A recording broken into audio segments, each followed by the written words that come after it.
touch it, but sniffing it, so that's good. Nice. Let her go.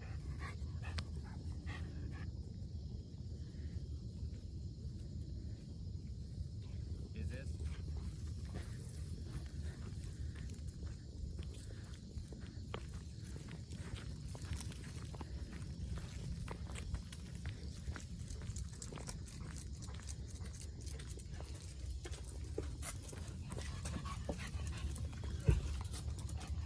Cat might also be a good test. Mm-hmm.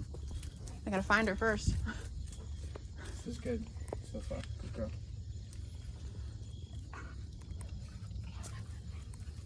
Very nice.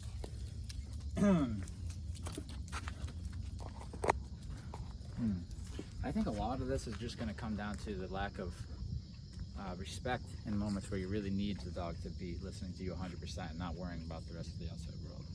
So I already see when I recall her and stuff, she's not giving me 100%. I think once we get her 100%, once she knows exactly what's right and what's wrong, and she respects the person that's walking her, I don't think we're going to see any issues. The whining things should solve itself just through this program, because most of the dogs come through here are really bad whiners. And they leave here not really bad whiners. So the whining is just anxiety and anticipation, all that stuff. So far, I'm not seeing anything too much of a red flag as far as dog aggression at all. I've seen a little bit of stiffness with Izzy, but she sniffed. She found her way through the situation. She's more concerned with trying to find out where her owner is. Right?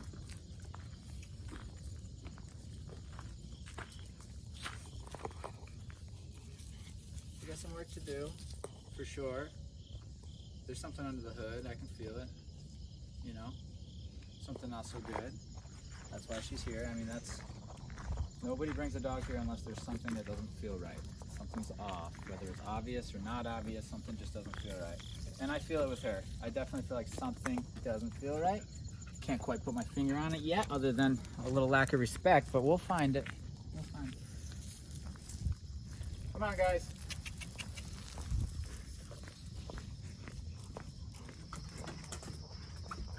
Okay. You see the moment? See these little moments? Look at my dogs. Look at my dogs when we're about to go in. How they're hanging back, they're waiting. And her posture was right up there, confident, pushy. Not terrible, but look how the front paws come right up onto the board there. These are all signs. I'm picking up on all these. Okay? This type of behavior, it's a very, for me, how I'm reading that is that she's up there with us humans. She gets to make the choices that we get to make. She gets to be involved in it.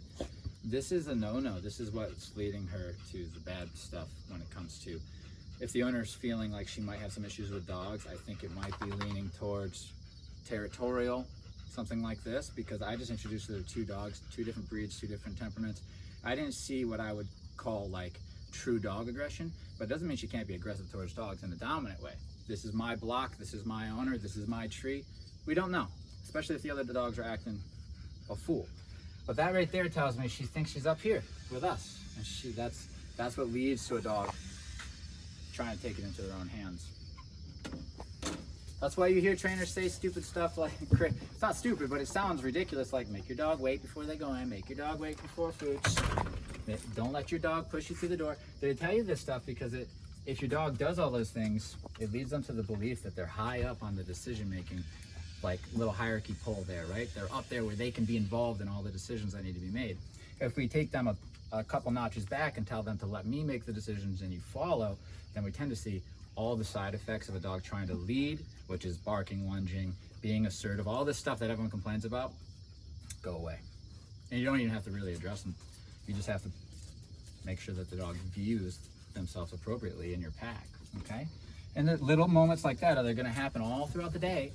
We're on top of the dogs, just so they don't get the wrong belief, okay? Send the wrong message to your dog and you're going to have some problems. Okay, they aren't equal as far as making decisions.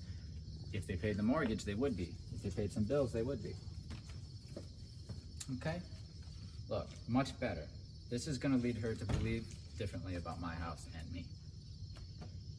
Okay. Break. See, I feel pretty comfortable with it right now. Girl, small package. In the middle of the house.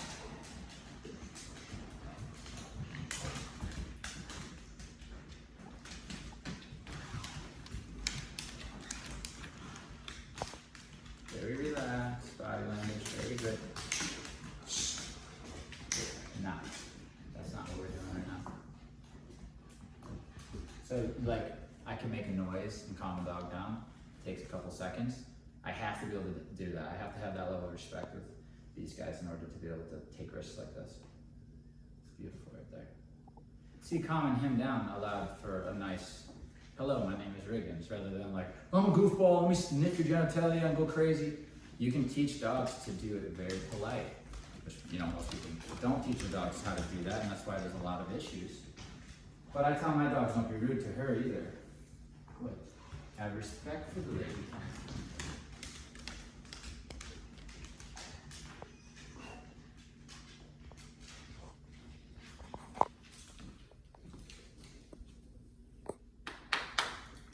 Good news, your dog's not dog aggressive.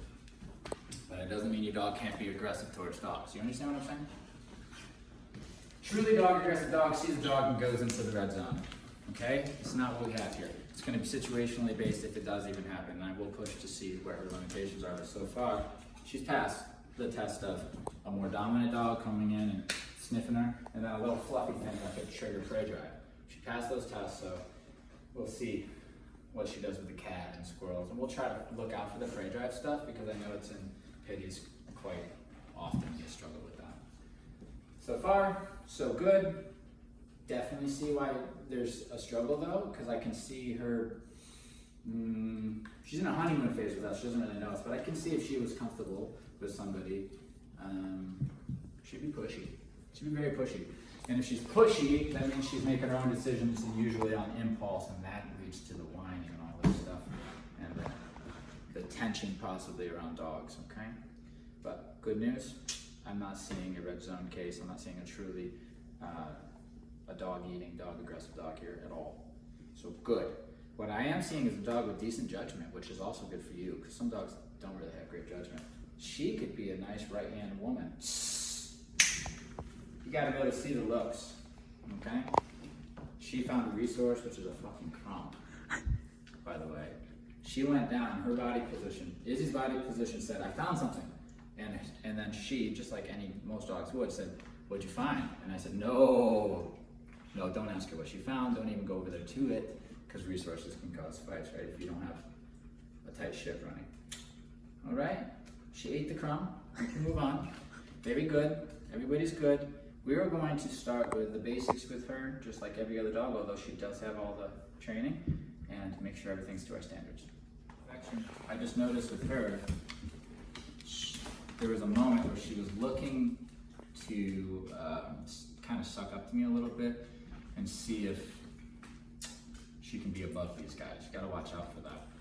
I'm not going to let my status drop around her. Even though she's doing well, she came over and sucked up a little bit. I give her a little affection. Then she came in a little bit more, gave a look towards Izzy. Like, for me, this is her trying to, well, he's in charge, but at least let me see if there's a hierarchy here within the animals. When I live with multiple dogs, and I know she doesn't, but you can think of yourself as a pack member, the rule is that I'm above all of you, and you guys don't fight for hierarchy, right? So what I say goes, and there's no fighting amongst you, because it's not tolerated. Because you can definitely be above your dog, but then they'll fight each other to try to figure out that hierarchy. Rule number one here, no tension, no hard stares, no confrontation, none of that shit. Everybody's equal, and nobody's pushing anybody around. So when I see little moments where she's coming up on me and then gives Izzy a little look, right? Like, this guy's mine. These are things that I make sure I let her know. No. And then she will learn how to behave around other dogs, even if she does feel superior to them physically, because she is. It doesn't matter, okay? Can't display it, can't think those thoughts, okay? Those are the rules around here. But that was one of those moments to say, can I be your dog, be above these guys? She just put her paws up on me, like sucking up to me. I think she's understood real quick who's in charge of the room, so she's like, let me go get on his good side. I can't have that, because she thinks she'll be above these guys, right? The truth is, she's not. Anyway, Briggins is my right hand man. And then Izzy. And then her. Just gotta go to the bottom of the totem pole. The cat's above her as far as decision making goes. Okay, we're not gonna get it again, but I don't think so. Hi. It's very organic. Can't catch everything on camera. What are you gonna do? But I definitely see the dynamic being played. So I'll be curious to see how that, the relationship between the owner and the dog, to see how that's playing into it. Anyway, all this is gonna be irrelevant because she's gonna have this training under her belt. But it's my diagnosis. She definitely can be dangerous. I can see it, although she hasn't attempted anything here. I can see in the wrong situation with less control, and these dogs a little bit more kind of crazy, and then she starts to go into a state of mind that's more elevated. I could see some bad decisions being made, and then things getting out of hand, and dogs getting hurt for sure. But that's not just her, that's all dogs though. Most dogs, adult dogs, Reagan's is included, he would get into fights if he had the wrong person leading him, the wrong situation where you didn't have control, the dogs are out of control, and they were pushing him around or whatever, or he were pushing them around, there would be a fight. It's just how it is. That's why we have rules here. Can you see? Everybody's calm because that's a rule. You're calm unless we've invited otherwise. So if she starts to get aroused, or any of them, you've seen me earlier, I corrected him just simply because he started to get goofy. Nope, not right now, okay? It's too new. All right, let's go. I corrected her, we might not see it again. Right there, licking the blitz is already assigned, but I have to keep this safe. Okay. Kiki girl. You wanna let her go in the kitchen? Yeah, to go, Kiki. Please. Thank you very much.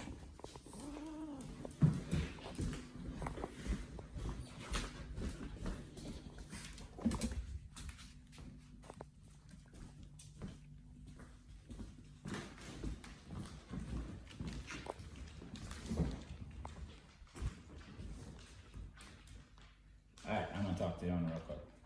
She knows it's wrong. She probably won't do it if somebody who she respects is right there. She will kill a cat. Absolutely. If she's in the wrong side of the line, she triggers, she goes after that thing and you don't see it. Might not be good. Didn't she have an incident in the past? I seen it the first time I tested it off camera. So the first time I seen her, very intense, but not as obvious as a lot of dogs that I see with this issue, where you see a little bit of breathing pattern change, definitely tension the muscles, ears up, heavier breathing, like I already said, even whining. I didn't see any of that, even though she might do that at home, but I seen it all silent, boom, tense body, eyes widened, ears up, watching that cat, following it, tracking it, and then we all know what comes after that, which is the lunge. And so I corrected her, and she felt the correction, and she started to put herself into a double down with her. She never let go of the intensity until the cat was out of sight. And that level of intensity I've seen with her, if she went to go to start that sequence, it's not gonna be good for that cat. So, how do you, if she lives with a cat that she wants to kill, enough guys. If she lives with a cat that she wants to kill,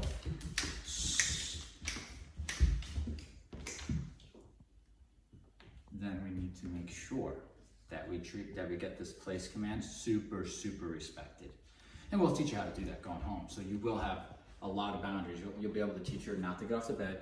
Obviously she knows not to go after the cat, but we will teach you specifically how to make some progress on that going home, just so her mindset is, she gets it. The cat's off limits, getting off the bed's off limits. These types of things are gonna be good management for her. However, she's not like this with every cat from what I hear. There's certain ones, this is what the owner says. So that's good. But I tell you, when she's got that eye for the animal, it's the real deal. It's prey drive. and that stuff's dangerous, okay? So we don't want to play around with that. We are definitely going to use management for that, and we're also going to correct any type of hard stares, and you'll learn all that. But I just want to let you know, jump in on here and tell you, I see what you're feeling, everything that you have described and suffered with her going after the other cat, totally not in your head. It's definitely prey drive, all right? And we got to remember, this is genetic, but we can make some progress. She can know that those behaviors are off limits, and she can absolutely hold herself accountable, and we can hold her accountable for holding herself accountable, which is the maximum of what we can get with a dog like this. We can actually teach her that it's off limits and tell her to hold herself accountable, which means she sees the thing and she says, no, no, no, all on her own. That is her job. Our job is to make sure she continues to do that. If she starts to slip and looks at the temptation, starts to get drawn into the sequence, then our job is to correct, to knock that sequence off and to reset her and to let her know that that's off limits so that she continues not to fall for the bait of the cat. Now you can make large progress doing this with a dog. You can really make huge strides, especially if you keep things very, let's say the ritual of the house very the same and calm, right? The dog's always on place when it gets done with its walk and knows it's not supposed to get off. This management stuff goes a long ways. However, no matter your success, that prey drive won't go away, okay? It'll be managed, and what that means is that we're holding her accountable to hold herself accountable, to not go through the bad behaviors when she sees the cat, okay? She's totally able to, because the first time was very intense. The second time, which was the one that you've seen, when the cat went by, she purposely kept herself from orienting herself at the cat. She knows it's off limits, she's able to do it. So that's good. Good news. Commands. They're gonna save a kitty's life, okay? She might want to go after the cat, but she doesn't want to go after bed because it's a heavy consequence. And therefore the cat's safe. And she is too. Break. Good girl. Good girl. All right. Not too bad second day. Definitely learned a lot about our young lady here. And I see why there were so many questions. She's friendly, but is she friendly? Because she just tried to kill a cat, right? So the way that a lot of this particular breed operates when they come in here, the thing that I'm seeing, the repeating kind of temperament that I'm seeing is, I'm really good with humans, I'm not so good with dogs or other animals. Or I'm really good with humans, and I'm pretty good with dogs, but I'm not good with cats, squirrels, and right, or chickens, okay? So it's like an animal to animal, but it's typically two other animals, not humans. It's what I've been seeing. She's no different. I have not felt a lick of her asserting herself towards me in that way at all. So that's, and with the other dogs, as we've seen, we documented very good, but then the cat. I've seen some bad stuff with the cat. Okay, so that's it, that's our dog. That's what we know about this young lady, Bailey. Don't want to forget her name. I'm pretty good at forgetting names. We know that she's going to struggle with that stuff, so it will be in the training program, but also going home, we need to use those commands. And I'm repeating myself, I know that. I just want to really make sure it sticks in your head. We're using our commands to keep her successful, okay? So she can't get off that bed, she can't chase a cat. So place is going to be a very big thing in her life moving forward.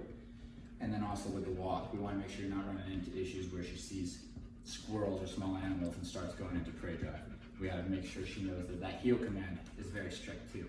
Those two together, you're going to have a better life. You'll have a nice walk, a good recall too, like no bullshit on the recall. If you're starting to chase a squirrel and I recall you, drop what you're doing and come to me. So we need that strong recall, really nice respectful walk, no bullshit, and then a nice stay command place. Life's going to get good with her, okay? All right, break.